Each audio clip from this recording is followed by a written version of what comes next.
Assalamualaikum warahmatullahi wabarakatuh.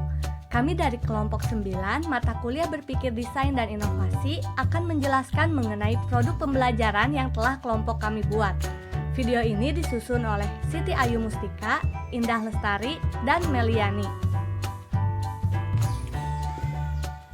Di sini kami akan membahas terkait media pembelajaran yang telah kami buat berdasarkan 5 tahapan berpikir desain, yaitu empathize, define, idea, prototype, dan test. Tahap yang pertama yaitu empati.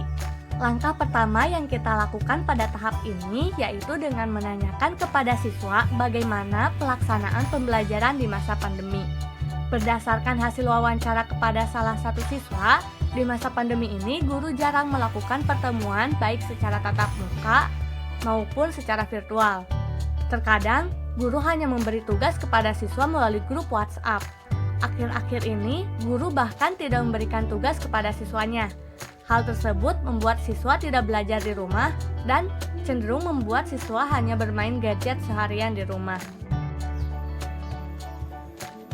Untuk tahap yang kedua yaitu define. Berdasarkan hasil wawancara dan observasi kami dengan siswa, jadi dapat disimpulkan bahwa pembelajaran yang selama ini diterapkan oleh guru di sekolah dasar itu terbilang kurang efektif karena pembelajaran menggunakan WhatsApp group secara terus-menerus sehingga membuat siswa menjadi jenuh dan tidak memiliki motivasi untuk belajar. Tahapan selanjutnya adalah ideate. Setelah menemukan berbagai permasalahan yang muncul, terpikirkan beberapa ide-ide untuk menyelesaikan permasalahan tersebut. Ide pertama adalah dengan membuat media pembelajaran berupa PPT interaktif. Ide yang kedua adalah dengan membuat video pembelajaran. Ide yang ketiga adalah dengan memanfaatkan laman Google Sites sebagai wadah untuk kegiatan belajar. Dan ide yang terakhir adalah dengan membuat media pembelajaran berupa podcast. Tahap yang keempat yaitu prototype. Dari tahapan yang sebelumnya dijelaskan, maka kami terpikirkan untuk mengembangkan sebuah ide yaitu dengan memanfaatkan Google Sites sebagai wadah belajar siswa selama pandemi yang berisi podcast, video pembelajaran, serta latihan soal. Untuk tahap yang kelima yaitu tes. Dilihat dari penilaian akhir materi, siswa memberikan respon yang bagus yang dapat dilihat dari ketepatan dalam menjawab soal-soal yang telah disediakan. Selain itu, siswa juga memberikan respon yang positif terhadap penggunaan media video pembelajaran melalui Google Site ini. Berikut ini akan dijelaskan langkah-langkah dalam membuat animasi video pembelajaran. Langkah yang pertama yaitu menyiapkan materi pembelajaran yang akan disampaikan pada siswa. Lalu setelah itu, masuk pada website animaker.com, kemudian login dengan email yang sudah didaftarkan sebelumnya. Selanjutnya, pilih menu horizontal video pada menu Create Project. Dan pada halaman ini, di sini kita dapat memasukkan materi serta menambahkan desain atau animasi untuk lebih menarik.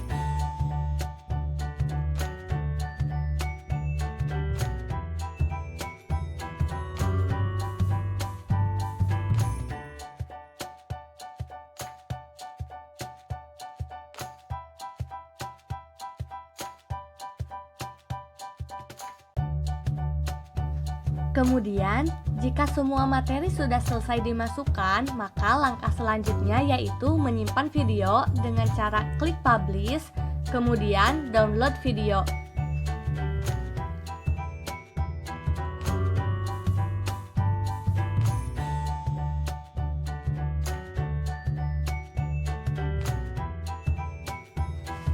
Nah, jika video sudah terdownload, video tersebut dapat disimpan serta dibagikan dalam bentuk link ataupun file. Untuk yang selanjutnya, tutorial penggunaan Google Sites sebagai media pembelajaran. Langkah yang pertama, kita membuka laman Drive, lalu pilih tanda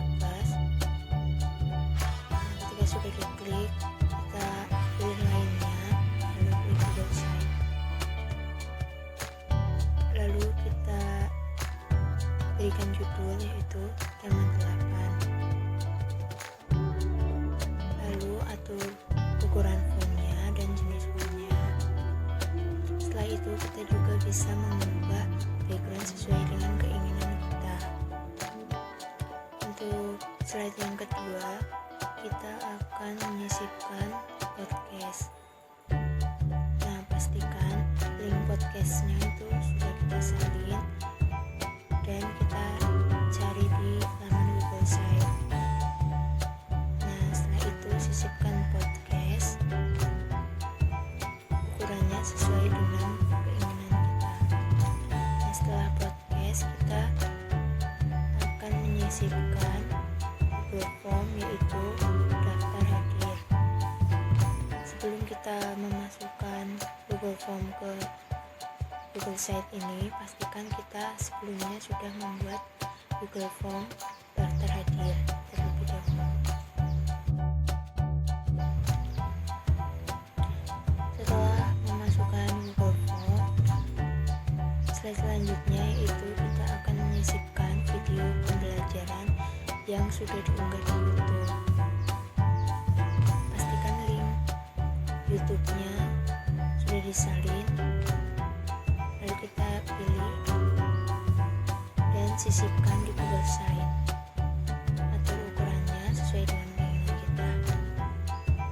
Setelah menyisipkan video pembelajaran, slide selanjutnya yaitu kita menyisipkan penilaian melalui Google Form. Nah, sebelum itu kita harus sudah membuatnya di laman Google Form, sehingga ketika kita akan memasukkan ke Google Site, kita bisa langsung menyisipkannya. Nah, kita juga bisa mengatur background dari masing-masing slide sesuai dengan keinginan kita ya.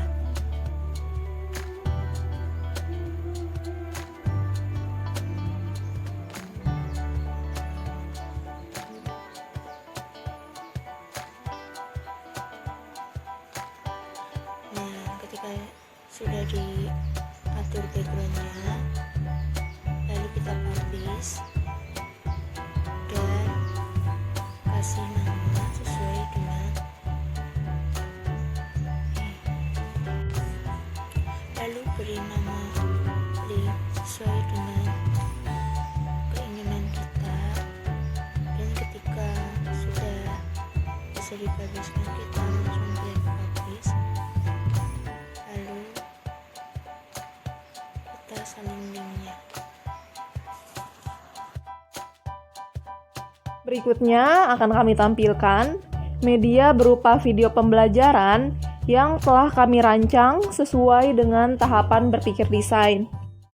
Assalamualaikum warahmatullahi wabarakatuh. Apa kabar semuanya? Semoga dalam keadaan baik ya. Pada kesempatan kali ini kita akan mempelajari materi yang ada di buku tema 8, subtema 1, pembelajaran 3. Ayo amati gambar berikut. Baterai jam dinding di ruang tamu sudah usang. Baterai jam dinding harus segera diganti. Ayah meminta Udin untuk menggantinya. Udin pun bersedia untuk menggantinya. Ayah berkata, "Hati-hati ya nak, jangan sampai terjatuh. Kalau terjatuh bisa terluka. Jam dindingnya pun bisa pecah." Udin kemudian menjawab, "Iya ayah, saya akan berhati-hati. Pegang mejanya yang kuat ya ayah." Setelah mengamati gambar tadi, menurut adik-adik apa isi percakapan ayah dan Udin tadi? Lalu, apa pendapat kalian mengenai percakapan mereka? Ayo membaca. Nah, adik-adik coba baca kalimat-kalimat berikut dengan benar ya. Setelah dibaca, coba adik-adik perhatikan penggunaan tanda titik pada beberapa kalimat yang sudah adik-adik baca sebelumnya. Tanda titik selalu dibubuhkan di setiap akhir kalimat. Selain penggunaan tanda titik, tentu kalian masih ingat dengan penggunaan huruf kapital, bukan? Selanjutnya, kita akan membahas mengenai macam-macam tanda baca. Yang pertama ada tanda titik. Tanda titik ini digunakan untuk mengakhiri kalimat berita. Dan yang kedua ada tanda tanya. Tanda tanya digunakan untuk mengakhiri kalimat tanya. Dan yang terakhir ada tanda seru. Tanda seru digunakan untuk mengakhiri kalimat ajakan, kalimat minta tolong, dan kalimat perintah. Selanjutnya, fungsi tanda titik. Tanda titik mempunyai beberapa fungsi. Yang pertama, tanda titik digunakan pada akhir kalimat pernyataan. Contoh kalimatnya adalah Siti menggambar pemandangan yang indah. Titik. Terdapat tanda titik pada akhir kalimat yang menyatakan bahwa ini merupakan kalimat pernyataan, bukan kalimat tanya ataupun kalimat perintah. Selanjutnya, tanda titik digunakan untuk memisahkan angka jam dan menit pada penunjuk waktu. Contoh kalimatnya, saya berangkat ke sekolah pukul 06.30. Dan yang ketiga, tanda titik digunakan untuk memisahkan bilangan ribuan atau kelipatannya yang menunjukkan jumlah. Contoh kalimatnya, ayah membeli pupuk sebanyak 1000 gram. Tanda titik yang berada di antara angka 1 dan angka 0 menunjukkan bahwa jumlah pupuk yang dibeli ayah adalah sebanyak ribuan. Berikut contoh penggunaan huruf kapital dan tanda titik. Batu baterai jam dinding di ruang tamu sudah usang. Awali dengan huruf kapital dan akhiri dengan tanda titik.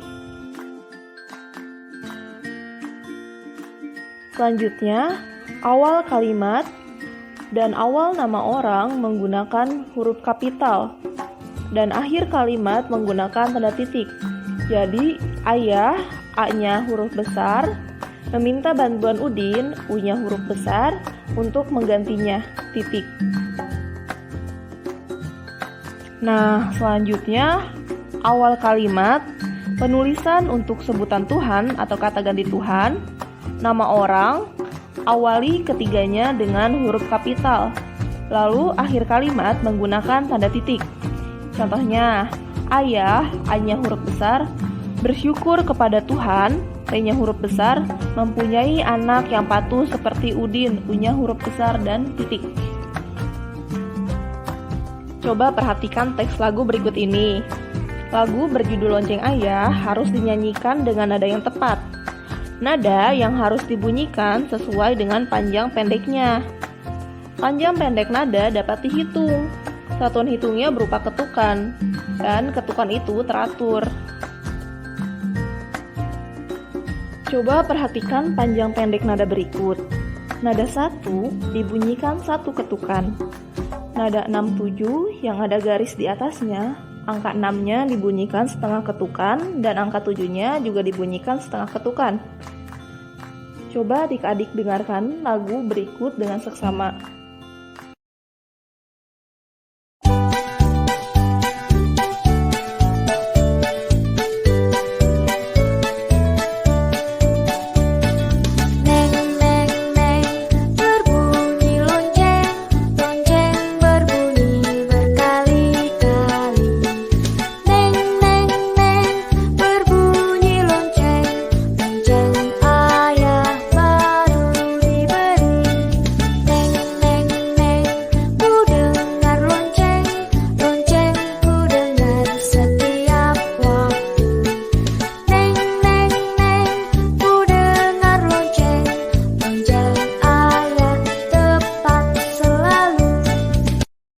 Berikut adalah contoh gambar jam analog. Jam berguna untuk menentukan waktu. Dalam jam analog ada 3 jarum. Jarum pendek menunjukkan jam, jarum panjang menunjukkan menit, jarum halus atau jarum yang selalu bergerak menunjukkan detik. Dalam jam analog terdapat angka 1 sampai 12. Jarum jam analog selalu bergerak memutar. Dalam satu hari ada 24 jam. Satu putaran penuh pada jam analog menunjukkan 1 jam atau 60 menit. Coba perhatikan gambar berikut dengan teliti. Gambar pertama, jarum pendek menunjukkan angka 10 dan jarum panjang menunjukkan angka 12. Maka dibaca pukul 10. Gambar kedua, jarum pendek menunjukkan angka 8, jarum panjang menunjukkan angka 12. Maka dibaca pukul 8. Selesai sudah pembahasan kita pada kali ini. Semoga apa yang kita bahas dapat bermanfaat bagi adik-adik semua. Terima kasih karena sudah menyimak dari awal. Kurang lebihnya mohon dimaafkan ya. Wassalamualaikum warahmatullahi wabarakatuh. Nah, berikut ini merupakan video dokumentasi uji coba produk yang telah kelompok kami buat. Scroll saja ke bawah, kalian akan menemukan Google Form yang berisi aktivitas selanjutnya isi tanda titik. Tanda titik mempunyai beberapa fungsi. Yang pertama, tanda titik digunakan pada akhir kalimat pernyataan.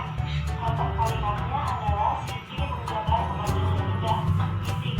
Terdapat tanda titik pada akhir kalimat yang menyatakan bahwa ini merupakan kalimat pernyataan.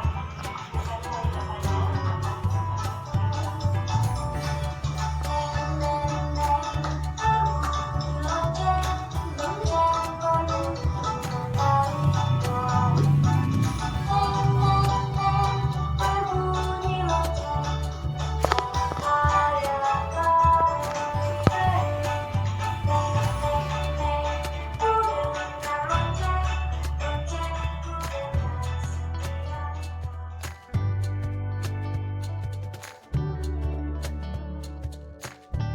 Selanjutnya, setelah kami melakukan uji coba terhadap anak SD, kami juga melakukan survei untuk mengetahui bagaimana tanggapan mereka terhadap media pembelajaran yang sudah kami terapkan. Dari survei tersebut didapatkan beberapa kesimpulan, yaitu bahwa semua responden memahami bagaimana cara menggunakan Google Sites sebagai media pembelajaran. Selanjutnya, seluruh responden juga menyatakan bahwa penggunaan link Google Sites memudahkan mereka dalam pembelajaran secara daring. Selanjutnya, seluruh responden menyatakan bahwa penggunaan Google Sites dapat menggantikan media WhatsApp Group dalam pembelajaran daring. Seluruh responden juga menyatakan bahwa penyampaian materi dalam bentuk video pembelajaran mudah dipengerti. Seluruh responden juga menyatakan bahwa mereka memahami isi materi pembelajaran dalam video yang telah ditayangkan. Seluruh responden juga menyatakan bahwa video pembelajaran yang telah mereka tonton itu menarik. Seluruh responden juga memahami apa yang telah dipelajari, yaitu mengenai materi tentang jam, penggunaan tanda titik, dan menyanyikan lagu lonceng ayah. Sekian pemaparan dari kelompok kami. Semoga apa yang kami sampaikan dapat bermanfaat bagi kita semua. Kurang lebihnya mohon dimaafkan. Wassalamualaikum warahmatullahi wabarakatuh.